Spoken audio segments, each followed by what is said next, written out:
Magandang mapagpala, mapagbiyaya at makadiyos po na umaga sa bawat isa. Merry Christmas. God bless us all. Maraming salamat po sa iyong panahon upang sa muli ating pakinggan ang magandang balita. Maraming salamat mga kapatid. Aking pong babasahin ang sa mga awit 30:11. Pinawi mo itong aking kalungkutan. Pinalitan mo ng sayaw at ng kagalakan. Pagluluksa ko ay iyong inalis. Kaligayahan ang iyong ipinalit. Mga kaibigan,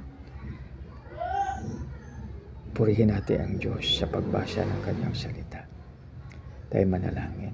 Panginoon, maraming salamat po sa iyong mga pagpapala sa amin. Salamat, Panginoon, sa pangalan ni Jesus. Amen. Ano man ang ating sitwasyon, mga kapatid, gaano man kalungkot, papalitan ito ng ating Panginoon ng kagalakan. Ano man pagluluksa, papalitan ng ating Panginoon ng kaligayahan. Kaya may panahon para sa lahat. Kaya makibigan, babasahin ko po mula sa 10.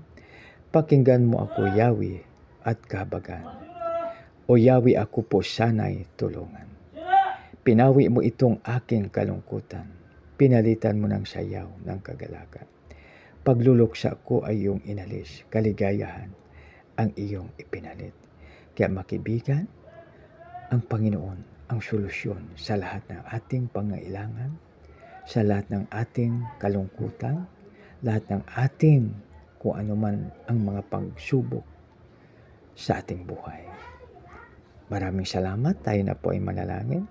Panginoon, maraming salamat po yung salita. Salamat, O Lord, na ikaw ang aming kutang-tanggulan. Ikaw ang aming comforter, O Lord. Maraming salamat. Panginoon, maraming salamat po sa aming dakilang Ama, ang Diyos na Rabam, isa katakob. Dinadalhin po namin ito sa matamis na pangalan yung anak na si Jesus, na aming Panginoon tagapagligtas. Lahat po ay magsabi ng amen. Sa muli, magandang umaga. Merry Christmas. God bless us all.